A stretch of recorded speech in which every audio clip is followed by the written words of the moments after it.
Welcome to the Tough Fish Show. I am so excited to bring to you Donna Norman-Carbone. Donna, thank you so much for being on the show. Thank you so much for having me, Jen. I'm excited to be here. I am so glad you are, and I would love for you to start with how did you get into writing? Sure. I have been writing forever. One of my first memories as a writer was at a train station. I was waiting with my grandmother for my parents to arrive from vacation, and she had some pens and paper in her purse. So she took it out and she handed it to me to pass the time. And I was people watching and writing down everything that I saw. And so I have been a tried and true people watcher since then. In fact, I will often eavesdrop on other people's conversations to kind of get stories. And it incenses my husband because we'll be out at a restaurant and he'll be asking me a question and I'm like dialed into the table behind us. And he's like, hello, I'm here. Can we have a conversation together? Okay, you have made me laugh so much simply because the way I view this show is exactly that. It is for people watchers and eavesdroppers because I do see Yeah. writers the same way. And so when writers were able to join us in the video space, in the YouTube space, they get that people watching element too. But the audio definitely allows for the eavesdropping because you're right. You pick up on nuances, you pick up on body language. And it's not that you're trying to be nosy. Sometimes it's just you've heard something, you realize, oh, I can see how that could possibly work in something that I'm using, not taking from there, but just Right. you get inspiration. Yeah, it's really just studying life. Yeah. I hone in on the way people talk, their movements, their reactions, and make note of it, whether it's in my head or my endless list of notes on my phone. I do So that too. I do use that app often. I do that too. That it seems like, whenever I'm out doing something, inevitably the idea hits and nothing like a piece of paper or even my laptop or whatever is not near me. So pick up the phone, voice it in, and then I work with it later. So yeah. Yeah.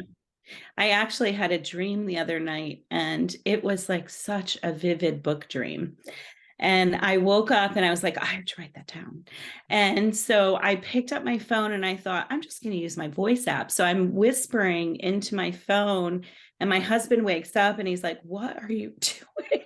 And I was like, just go back to sleep. I have an idea. I need to get it down. And then the other thing about voicing anything into your phone is that you want to come back and proofread what that is while it's fresh. If I wait too long, then I'll reread what almost feels like gibberish going, that really was supposedly a good idea. So go back Yeah. and fix that for sure. Yeah. Otherwise, it's a completely different idea. Exactly, exactly. But to your point about studying life, I totally agree Mhm. that writers do that. They are observing things around them and processing them. So, how do those notes that you take, those ideas, the body language, the dialect, the dialogue, all of those little notes that show up onto your phone, how do they start to show up in a manuscript? I have endless notebooks that I will comb through when I'm starting a new project to kind of see what notes I might pull that go with a given story topic. And so in that way, I think they show up and then they morph into something else. They usually are not quite what I wrote down in the first place in the end product. And how Definitely inspiration though. very cool. And then when you feel like you have a bunch of notes, Mhm. almost too many notes, how do you manage knowing which ones are okay and which ones to disregard? Because sometimes it can feel like they all will work until a story really starts to take shape and be a life of its own. Yeah. I think you're talking about the editing process and just kind of getting all those ideas out. My first draft for any book is just everything I can think of. And I walk away from it for a while and then I come back to it. And that's when I cut. I cut a lot. I move a lot. I reshape it. And then ultimately, it'll go to a critique partner to give me feedback on when I feel like it's in a good enough place that it's coherent and it represents what I think I want it to represent. But I've written a couple of books. The book that just came out, All That Is Sacred, went through many, many revisions. And the book that's following that up, which is called Of Lies and Honey, that'll come out next year, that one didn't go through as many revisions. I don't know, I think I had the process down a little bit more. And I also at that time had editors that I knew were going to help me polish the story. Whereas All That Is Sacred, I started writing that book 10 years ago. So it went through a lot of different versions.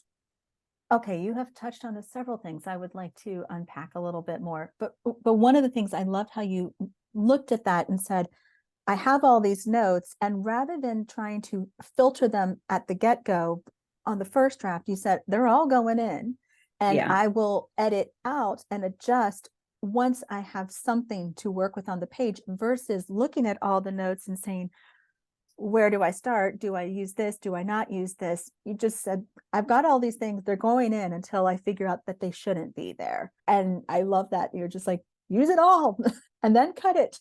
That used to be the kind of writer that I was when I started All That Is Sacred. I would write a chapter and edit it profusely, move on to the next chapter, and then go back to the beginning and edit moving forward. And so it took me so long. It was such a long process. And I really got liberated from that method when a friend of mine suggested I try NaNoWriMo, which is National Novel Writing Month. And so she was doing it with her students at school. She's a colleague. And she's like, have you ever heard of this? Because she knew that I wrote in my own time. And so I said, no, I haven't. And so I did NaNoWriMo kind of with her in her class. And NaNoWriMo, for those of you who don't know, is a 1 month writing project where it's really quantity over quality. And so you're trying to get at least 50,000 words out there. And so I wrote almost the whole draft of a book, and it was really hard to put my editing self aside and just keep going and going and going. But at the end of that, I learned so much about myself as a writer that I really learned to get rid of that editing self during my first draft, because it was prohibiting me and it was kind of keeping me from moving forward with the story. So yeah, that was a game changer for me. I love that you said that, because I can easily see where you can write and then edit some, write and then edit some, because I do that to myself quite a bit when I'm working on my own pieces. So yeah, I really appreciate that you found another way to do that. Yeah. So how Yeah. did you silence that inner editor during that time? It was just, you know what? It was the goal of the project. It was, and my friend kept saying to me, Donna, you have to stop editing. Because I would say to her, I'm having such a hard time with this because I'm a writing teacher and I'm a writer. That's what I do. I edit my stuff. I edit other people's stuff. And so it was really an exercise in just letting go. And I found at the end of it, I reflected on that whole process and really changed my mind about how to write the first draft of a novel. So let's talk about the first draft more. So you said it took 10 years to, I Yeah. say the first draft, the first book, but Right. it took 10 years to write. And part of it was this learning to write from a different standpoint. Sometimes when you're teaching, sometimes when you're coming at it from another angle, it's different when you're a reader, or when you've written maybe in a different genre, or you've written shorter pieces. But we're talking about a novel. That's Yeah. really a bigger challenge to write, even when Yeah. you think about it in the context of, well, I can write this scene, or I can write this chapter, or I can write this backstory and figure out where it goes. Yes, but you still have to write it all together at some point to Right. pull it all together. Exactly. So would you talk about what that was like for you creating the first book and over that 10-year duration? Sure. So All That Is Sacred was inspired by a life event in my life. A very close friend of mine, her name was Donna, ironically, died in a tragic car accident. Oh, I'm And sorry. so there were two things about that experience that just kept coming back to me that I really needed to kind of write through. And so the first one was her sister reached out and said, "Can you write something? Can you write a poem or a short story?" And so I decided to write like a little micro memoir, because what she wanted to do was take writing from various people in Donna's life and put it together in a book for her daughters. And I thought, oh my God, like how touching that was. So the other piece to that is a year before my friend Donna passed, a friend of mine asked if I would go with her to see a medium. And so we went to a medium with the purpose of, her mother had passed away and she was hoping to be, read and connect with her mother. And so I was like, sure, I believe in that stuff. I would love to do that. And so I went and I was read instead. And the message that came through was, get in touch with your childhood friends because you're going to need them. And so my friend Donna passed away a year later. So those two things just kept, like, I don't know, just were on my mind, and I felt like I needed to write through them. So I kind of took the little micro memoir that I wrote for the book for her daughters and turned it into a fiction. And I really feel like, 10 years ago, I was really trying to just work through the grief that I felt in losing my friend. And so I came up with this cast of characters, and I queried it a little bit. It was so rough. It was like not in shape to be queried, but I queried it a little bit and obviously got some rejections. And so I kind of put it aside. And then came that NaNoWriMo project that I was telling you about. And I thought, yeah, this will be fun. I'm going to write something that I don't usually write. And I did. I wrote a rom-com. And I kind of wrote through that. And All That Is Sacred was kind of to the side, wasn't thinking about it. And I queried the book that I wrote during NaNoWriMo some and was getting some traction, but no offers. So I put that aside and I said, okay, let me go back to that original book and try to help it take shape. And so I did. And I worked with some critique partners, and I eventually worked with a writing coach who was putting together a writing program. And she asked me to be part of a test group for her writing. And so as a result of that, she offered us a writing coach experience. And so I took her up on that and with this book. And what had started out with 5 POVs turned into 1 POV in the point of view of the woman that passed. So that, opened a whole new set of challenges. So I just kept reworking the story and working with critique partners and until I got it right. And I eventually did. I love that. And so, okay, so the first thing I'm hearing is that you got what you thought was ready to be queried. And but then did you realize after a couple of those rejections that maybe this really is not ready yet? Or how did you discern, okay, do I keep moving forward with pitching, or do I put this aside and work on it more? How did you make that Yeah, I think determination? a lot of the responses that I got initially was, the story sounds really intriguing, but the characters aren't fleshed out enough. And Okay. so, and I had written in the 5 different POVs because one of the characters dies very early in the book. And so I wanted her POV, but I wasn't quite sure how to get it. And so I knew that that was the problem, and I just didn't know how to solve it. So I thought, I'm going to put it away. I'm going to walk away from it, do something else, and then maybe I'll revisit it again. And that's exactly what happened. Yes, and that break, whenever you take that break for however long, whatever it is, even if it's writing an email or a blog post, Yeah. but that break helps you to say, okay, did I do enough with this? Is it okay? Do I see errors that I need to correct? Yeah. Or what have you. So I love that you gave yourself the permission to take the break too, and then wrote something else altogether, a whole different genre with Right. NaNoWriMo, really just to try something different and process differently and hone your skills. Yeah.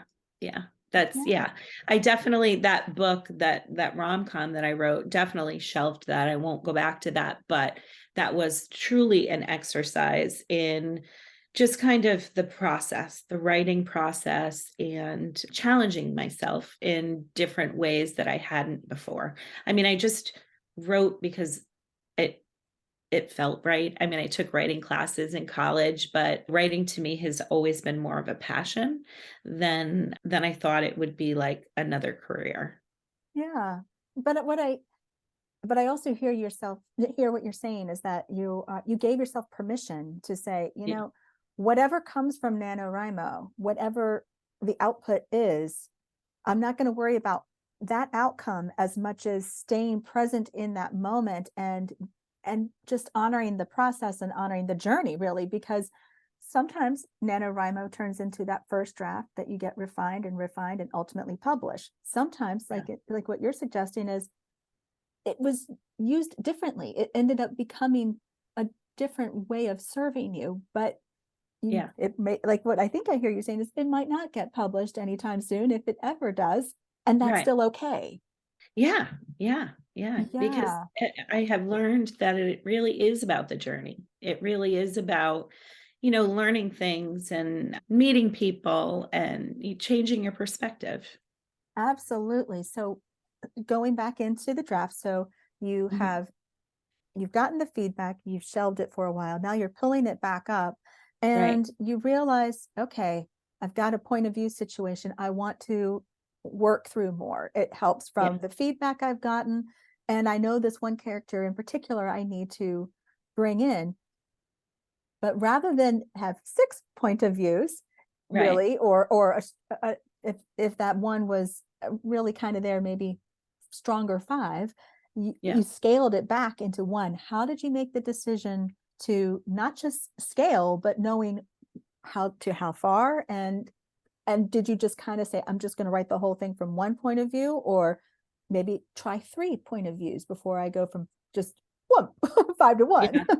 It was actually during a brainstorming session that I had with one of my critique partners. We had a conversation over Facebook. I was critiquing her book, she was critiquing mine. And, I was really just talking about the character development, and some characters were better developed than others, in her opinion. And I was like, I feel stuck. Like, I don't know how to get Lynn's perspective when she dies so early in the book, because I do think her perspective was really important. And she said to me, have you ever thought of making Lynn your narrator? Because she kept asking me, who is this story about? And I kept saying, it's about all five of them. And she's like, no, but there's got to be one person who is like the conduit to everyone else. And so she said, did you ever think about writing from Lynn's perspective? And it was like a light bulb moment. It was like, oh my God. Because if I wrote from Lynn's perspective in heaven, she can see everything that's going on, maybe. And so with that came a little bit of world building and sort of, what can she do in heaven? What is she able to do in heaven? So that opened up a different door, but it was fun to write. That's what I was thinking too. Like we were so here because Yeah. I was thinking of okay, so now this character has some boundaries that they have to Mhm. be aware of, that the reader needs to understand that there's some there. So to your point, some world building, Yeah. and to recognize that, and how much of a view do they have? Do they have a little bit more insight, because not just having been friends, but having this spiritual viewpoint, or is it, no, we're going to stick with third person because and then she still has some, she can't know every single thing, even though maybe she could. So how did you Yeah. work through that? Well, I think, part of the story is that each of the girls has secrets that they've kept from one another. And that is really the cause of their friendship fracturing over the years. So they're coming together to heal, and they can't heal until they are honest with each other, is basically the story. So there are definitely limitations that Lynn, the main character, has, because she's surprised by some of these secrets that are revealed. And the other thing is that when she's in heaven, she can kind of see some of the memories that characters have that also surprise her, because she didn't see this when she was alive. Yeah. So there was a lot of that, like, who knows what, when do they know it? When does it get discovered by the other people? So yeah, that was the bulk of my revision, that, second time where I really revised it a lot. So when you were going through, and did you, as it's changed, so the story's changing because of point of view, we're going to need to Yeah. add some world building. We're also going to be taking away some other information just because other characters who might have been able to tell you more, we're going to have to show it a little differently. But Right. how drastically did that change though? I mean, from your perspective, were you able to say, okay, chapters, 1 through 3 are focused here? Mm-hmm. Did it really require as much rewriting from your standpoint, but maybe, 10 and 11 were a complete restructuring? Or was it more of a, no, the whole thing? Everything Well, just got redone. you know what? I saved a lot of it. A lot of it was more not reinventing, but a lot of changing the time frame. So it's now like it's a nonlinear timeline now. And I think it's more organic that way. Whereas before I tried to make it more linear, like this is what happens first, second, third. Now it happens more organically to the way that each of the friends discovers pieces of the others that they did not know. And how did you keep those timelines straight? Lots of lists. Lots of lists, like a physical timeline. I had lists of, what each of the characters knew and needed to discover. I had lists of Lynn's rules in heaven, like what she could do, what she couldn't do, and tried to really work on that arc of, discovering what her abilities were in heaven. So yeah, it was a lot. Well, and that's It what was fun. It was fun. that's what I'm hearing, is that the structuring would have been in layers and in different Mhm. levels. But what I'm curious, after the first pass is done, or you've made this realization, you're going to start going back through, did you Yeah. build out an outline almost that said, this is what it currently is, Yeah. and now this is what I need to do? So kind of taking what was there and then almost reverse engineering it to say, I still need this Exactly. outcome, but I need to structure differently. Yeah, that's exactly what happened. And when I worked with the writing coach, I did a lot of this restructuring and relayering during this time. And she had me come up with a whole new first chapter. And I was like, what? And so I was like, all right, I'm going to try it. So I did. I tried it and it worked. She was absolutely right. And then interestingly enough, after I signed my contract with Red Adept and my story went to content editing, she's like, we're going to need a new first chapter. It's like, I just wrote the first chapter. So what was my first chapter became my second chapter. And the first chapter was much earlier in their friendship, when things were wonderful, when their bond was strong. And it's at the point where it's all like you almost start to see the cracks happening, which foreshadow, what comes later on. So yeah. And again, like another part of this is that when I think we're writing, sometimes we can't see, you know what I mean? Because it's so close to us that we need to trust in our editors or our critique partners to see something and guide us down a path that's a little bit different. And I think taking that leap of faith, if it sounds like it's going to do the story justice, but taking that leap of faith is important. And, what's the worst that could happen? If it doesn't work out and you don't like it, you scrap it. I I really love that, because one of the things that I'm hearing is that yes, you received feedback Mm-hmm. and multiple pieces, but you trusted your inner knowing. You trusted the vision that you had, the intention, the your little inner voice saying, hey, we need to do this, or that might be okay, or I don't know about that.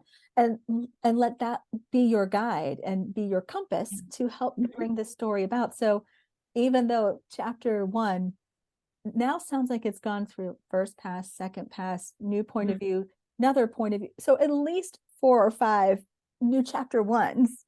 Yeah. I but it sounds like each time that that happened, it helped you to say, okay, this is, I'm seeing this come to fruition. I'm seeing it build and become stronger.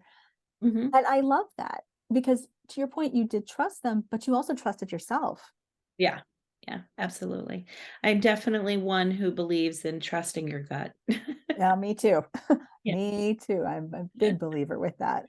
So Yeah. when so how did all of this learning that you Mhm. have gone through help with book 2 or Mhm. your second book rather? Yeah. Because no, it may not have taken 10 years. No, it did not. It might have had less revisions, but it still had revisions. It still had Right. its own process. So could you talk about Yeah. that transition? Sure. Book 2 posed its own challenges because it's from 3 different perspectives. It always was and will be. Um, that was a story that I also drafted during NaNoWriMo, and it came out of an article that I had read and I thought was really interesting, so I created this whole fiction surrounding this idea. But in terms of the growth that I had over working with all that is sacred and applying that to Of Lies and Honey is the second book. Once you learn something, you don't unlearn it. So I think that just little things that I can't even put my finger on, but things like writing that first rough draft without editing, that helped tremendously. Going back and kind of parsing out what's important to the story, what's going to move the story ahead, reminding myself of all of those lessons that I learned through the many editors that I worked with and the many critique partners that I worked with until I had a cohesive draft. And I would say this one probably went through 3 rough drafts before I shared it with a critique partner. And I did like a round with a critique partner where we, exchanged a couple of chapters a week, actually a couple of critique partners, and they gave me feedback and I made some changes and I put it out to a beta group and then sent it off to my publisher. So this one was like, took me 3 years to write. Very cool. Very, Yeah. very cool. Did that also help shape in book 2, where you realized, how do I make sure chapter 1 Mhm. is what I want it to be, that strength that I want it to be? Yeah, I always what I learned and what I will continue to do is in chapter 1, the first chapter to me is such an important chapter because I think it needs to touch on and foreshadow many things to come. So I'm definitely somebody who has certain motifs through my book that I want to thread through, and I do so very purposefully with symbolism. I choose symbols that I want to use. And so chapter 1 is like the teaser of all of that because I love the idea of a book kind of coming full circle. So with my second book, I start out with a party that it's actually a debutante ball, and then the book ends with a party. So I kind of want it to be like a full circle experience. I love that. I think that that's so important, that when you're putting so much thought into the first chapter, it really can help. It does set the tone for the reader. It Mhm. does set the tone for the book itself. And it's one of those that it's really just, it sometimes can feel such a like a daunting thing to write and to get right. Yeah. And how do you know when it's really there? So what you went through with book 1 gave you a lot of guidance and support to have a really strong first chapter. Mhm. How did you know that chapter 1 for book 2 felt like, yeah, I know I've got it this time with less revisions? Yeah. And you know what's interesting, Jen? So I teach high school and I teach writing. And I tell my writers sometimes you have to write to understand what you think. And I remember very specifically an experience with a student who was having a hard time writing an introduction to an essay. And I said, well, why don't you try to write the body first to understand what you think about the idea, and then go back and write the introduction. So now, of course, I teach this, but I didn't really internalize it until someone said to me, okay, you have to write chapter 1 over again. So that's kind of what I did with my second book. I wrote the whole second book, and then I came back and I rewrote the first chapter. So it like ties into various places in the book. I love that. And that is exactly how I would handle all of my papers. When Yeah. throughout schooling, that is how I might have started my introduction paragraph. And Yeah. inevitably, it ended up feeling like it would be a better conclusion in some way, or it morphed itself in another spot, or sometimes it went away. And I always rewrote the first paragraph, always got rewritten. So Yeah. I love that you said that. I didn't even think about that in that moment until, that's a skill set that you don't always realize you've done, and you've done so many times. And why not try it here? Yes, it's a bigger piece to rewrite, but Yeah. it's doing the same thing. It's just on a bigger scale. That's all. Yeah. Yeah. Oh my gosh, Donna, this has been absolutely awesome. Thank you so much. Where can people connect with you? Where can they get All That Is Sacred and find out more when the new book comes? Sure. Okay, well, my book, All That Is Sacred, is available. All the links are on my website, which is www.donnanormancarbone.com. You can also find me on all the social media at Donna Norman-Carbone. I'm on Instagram most often, Facebook and Twitter.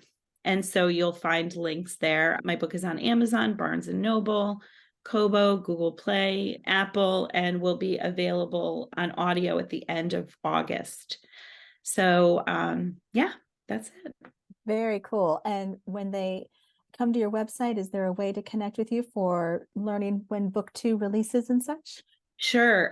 Thank you for asking. Yeah, there's a subscribe option at the end of every page on my website. So if you scroll down to the bottom, you just put in your email address, and I do have advance information that I put out. It's a monthly newsletter, so I won't bother you too much, but I will give advance information, exclusive offers, giveaways, all the fun things that go with reading and book swag and all that lovely stuff. Oh, that is awesome. Donna, thank you so much for being on the show. This has been wonderful. Thank you so much, Jen. It was great to be here, and it was great to have a conversation with you.